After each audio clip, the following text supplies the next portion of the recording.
2019 ఎలక్షన్స్లో ఆంధ్ర రాష్ట్ర అభివృద్ధి పరంగా ముందుకెళ్లాలంటే ఎవరు సీఎంగా వస్తే బాగుంటుంది? నా దృష్టిలో మాత్రం చంద్రబాబు నాయుడు రావాలని కోరుకుంటున్నాం సార్. ఎందుకని చంద్రబాబు నాయుడు గారు? ఇప్పుడున్న పరిస్థితుల్లో రాష్ట్రాన్ని ముందుకు నడిపించే నాయకుడు ఆయనే. అనుభవం కానీ ఒక విధంగా పరిపాలన కానీ ఆయనే. ఇప్పుడు ఉండే నాయకుల్లో ఆ టాలెంట్ కానీ తెచ్చే ఇది కానీ ఏం లేదు. ఒకవేళ వచ్చినా సరే ఒకవేళ అతలాకుతలం అయిపోద్ది. రాష్ట్రం ఒక 10 సంవత్సరాలు వెనక్కి వెళ్ళిపోద్ది కానీ మరి తేరుకోలేదు అన్నమాట. ఒక లోటు బడ్జెట్లో ఉన్న రాష్ట్రానికి ఇన్ని పనులు చేస్తున్నారంటే ఎలా చేస్తున్నారండి? అభివృద్ధి బడ్జెట్ ఉండి కూడా తెలంగాణ మనంత అభివృద్ధి లేదు, అంతే కదా. చూస్తున్నాం మన ఎన్ని పథకాలు కూడా వాడు ఇవ్వలేదు. కానీ ఇన్ని పథకాలు ప్రవేశపెట్టి ఈ లోటు బడ్జెట్లో ఒక అమరావతి, పోలవరం, మన తోటపల్లి, మాకు ఇక్కడ ఇచ్చేది తోటపల్లి కూడా బాగా చేశారు. ఇవన్నీ చేస్తున్నారంటే అది ఎంత డెవలప్మెంట్. ఈ మధ్యన ఐటీలు కూడా వస్తున్నాయి, కియా వచ్చింది. స్టేట్లో ఇటువంటి పరిశ్రమలు వస్తున్నాయంటే డెవలప్మెంట్. అదే వేరే కానీ మారింది అనుకోండి, ఈ ఉన్నటువంటి ఈ అండర్స్టాండింగ్ పోయి మొత్తం వచ్చే కంపెనీలు కూడా బ్యాక్ వెళ్ళిపోతాయండి. చాలా నష్టపోతాం. అది ఈ 4 సంవత్సరాల అభివృద్ధి ఎలా జరిగిందండి? చాలా బాగా జరిగిందండి. ప్రతి కుటుంబం కూడా ఏదో విధంగా లబ్ధి పొందిందండి ఈ గవర్నమెంట్లో. ఒకవేళ రుణమాఫీ కానీ, ఒక పెన్షన్ సైడ్ కానీ, పెన్షన్ కానీ, ఒక గృహపరంగా కానీ ఏదో ఒక రూపేణ ఈ ప్రభుత్వంలో ప్రతి కుటుంబం లబ్ధి పొందింది. ఏదో ఉంటాయి 100కి ఒక 10-20% అంటే అది మరి చెప్పలేం, కానీ ప్రతి కుటుంబం కూడా లబ్ధి పొందిందండి. అది మాత్రం ప్రతిదీ పారదర్శకంగా జరిగింది.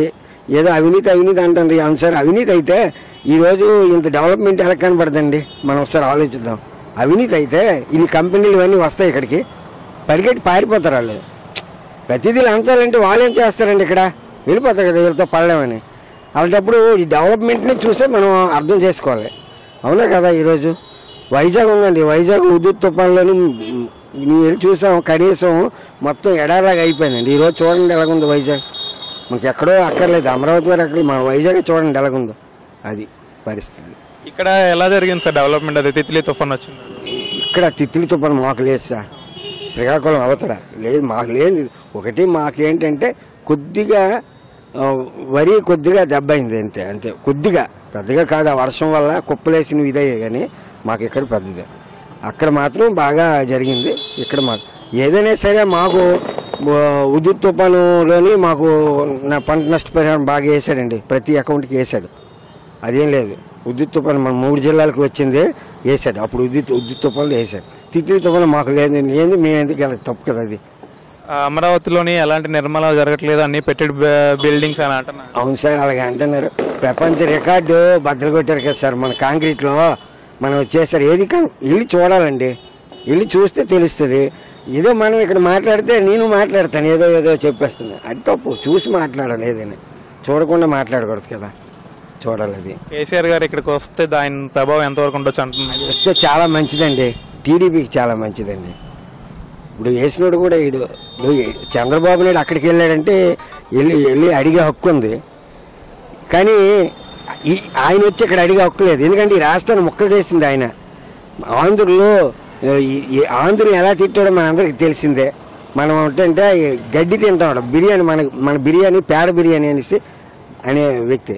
ఇంకోటి తెలుసండి, మనకున్నటువంటి రాష్ట్రం ఎప్పుడు ఇడిపోయిందో మనకున్నటువంటి 26 కులాలను వెంటనే ఓసీలో పెట్టాడండి. రమ్మనండి. ఇప్పుడు కుప్పల వెలమ ఇవన్నీ మనకి ఇక్కడ బీసీయా, అక్కడ ఓసీ. తెలుస్తుంది జనాలకి, ఒకరోజు కాకపోయినా రేపైనా తెలుస్తుంది. అది ఏం జరిగింది మనం ఏం వరి అవ్వక్కర్లే. ఇక్కడికి వస్తే చాలా ప్లస్, అది చాలా మంచిదే. అది కూడా మంచిదే, ఇలాగ ఉండేది ఇలాగ విడిపోతూ ఉంటుంది అన్నమాట. చాలా మంచిదేనది.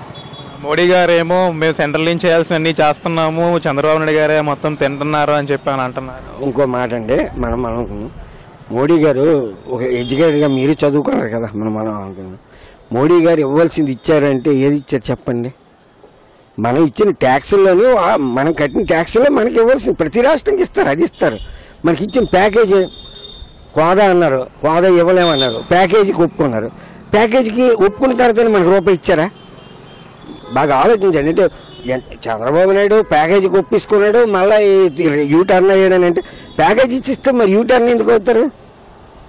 ఆ తర్వాత మేము ఎవరికి హోదా ఇవ్వమనేది మనం ఉత్తరాఖండ్కి, ఉత్తరాంచల్, ఇవన్నీ మరి మణిపూర్ ఇవన్నిటికి ఇచ్చాడు కదండి. ప్రత్యేక హోదాలు ఎలాగ ఇచ్చాడు? ఇవ్వమనేది మళ్ళీ 2020 వరకు పెంచారు. అది అది ఇచ్చేటప్పుడు మేము ఇచ్చింది ఉదాహరణకి ఏం లేదు. రైల్వే జోన్ ఈజీ అండి, ప్రతి రాష్ట్రం ఉందండి రైల్వే జోను. మీరు నెంబరు అజీపూర్ డివిజన్ ఒక జోన్ పెట్టారు తెలుసండి మీకు, రామ్ విలాస్ పాస్వాన్ అజీపూర్. అది ఎంత అండి, చిన్నదండి అది. మీకు కాదు ఒకసారి ఎంక్వైరీ చేయండి. ఆయన ఉంది కానీ మన ఆంధ్ర రాష్ట్రానికి ఎలాంటి జోన్ లేదు. మంచి జోన్ అండి, విశాఖపట్నంకి ఇస్తే చాలా బాగుంటుందండి. ఇక్కడ ఉన్నటువంటి ఈ ఉత్తరాంధ్రలో ఒక్క ట్రైన్ కూడా స్టార్ట్ అవ్వదండి. మీరు ట్రైన్కి రిజర్వేషన్ చేసుకుని వెళ్ళాలంటే ఎంత ఇబ్బంది అవుతుందో తెలుసండి. మనకి దొరకవు ఎందుకంటే ఇక్కడ ఎన్ని వచ్చేవన్నీ భువనేశ్వర్ నుంచి వచ్చినవే, ఇక్కడ నుంచి ఒక్కటి రాదు. చాలా నరకం ట్రైన్ ప్రయాణం అంటే. అన్నీ ఇక్కడ విశాఖ నుంచి బయలుదేరేది. అది ఏం చేస్తారు, నెమ్మదిగా ఇచ్చాపురం పెంచి అక్కడ నుంచి భువనేశ్వర్ వేస్తారు. మనకు తెలిసిన విషయమేనా, ఇవన్నీ ఇలా ఎక్స్టెండ్ చేస్తారు. ఇప్పుడు ప్రశాంతి వైజాగ్ నుంచి బయలుదేరి తెలుసు కదా మీకు, ఏం చేస్తారు, తీసుకెళ్ళి అక్కడ వేస్తారు. ఎంత కష్టం సార్ ఆలోచించండి. అదే జోన్ వస్తే ఈరోజు ఈ జోన్ వల్ల సార్ ఈ డివిజన్ వల్ల మీకు భువనేశ్వరం బ్రతుకుతుంది. లాభాలన్నీ ఈ డివిజన్ నుంచే, విశాఖ డివిజన్ నుంచి వస్తున్నాయి. ఇది కానీ ఇస్తే స్టేట్కి ఎలాగా లేదో జోన్ ఇవ్వండి, డెవలప్మెంట్ చూపిస్తారు. దానిలో నేను ఖర్చు లేదు కదండి, జోన్లో ఖర్చు లేదు, అది ఇవ్వడానికి కష్టమేనండి. అది ఆలోచించండి. చాలా మోసం చేశాడండి. ఈవెన్ కేబుల్ వినియోగదారులు కూడా మోసం చేశాడండి జిఎస్టీ గురించి. ఈరోజు కేబుల్ వినియోగదారులు ఎంత ఇబ్బంది పడుతున్నారండి తెలుసు కదా మీకు. చక్కగా కేబుల్ ఆపరేటర్ గ్రామంలో 150 రూపాయలకి 148 ఛానల్ పే ఛానల్తో కలిపి ఇచ్చేవాడు.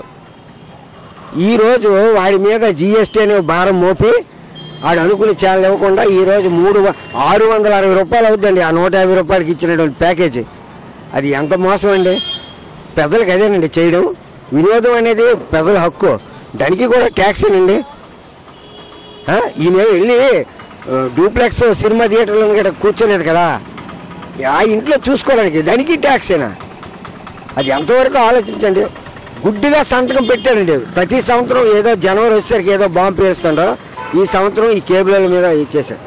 కనీసం దేశంలో 150,000 మంది కేబుల్ ఆపరేటర్లు ఫ్యామిలీస్ ఆయన మీద పడి ఏడుస్తాయండి. ఆయనకి ఫ్యామిలీ అలాగా లేదు, కానీ ఈ ఫ్యామిలీలు ఉసురు మాత్రం ఆయన తొలుతుంది ఈసారి. చాలామంది మీకు ఈజీగా 150 రూపాయలకి 150 ఛానల్ ప్రతి ఒక్కరికి అందించాడు ఆ కేబుల్ ఆపరేటర్. ఏ ప్రాబ్లం నుంచి ఇప్పుడు ఆ పరిస్థితి ఏంటండి, ఇది చూసే వాళ్ళ ఇబ్బంది ఏంటి, దాన్ని అర్థం చేసుకోండి. ఏమైనా అర్థం చేసుకోండి. ఒకటి చెయ్యొచ్చు, చేసేటప్పుడు ఒక కమిటీ వేసి దానిలో ఉన్నటువంటి సాధ్యాలను పరిశీలించి వాళ్ళు ఎలాగ ఉంటే ఏదో ట్రాయ్ చెప్పింది, కోర్టు తీర్పు ఇచ్చింది, కళ్ళు గుడ్డోళ్ళ సంతకం పెట్టడం, అది ఎంత నష్టం. అది మొత్తం దేశం మొత్తం చాలా ఘోరమైనటువంటి ఇష్యూ ఇది. అది సరే అండి. ఓకే.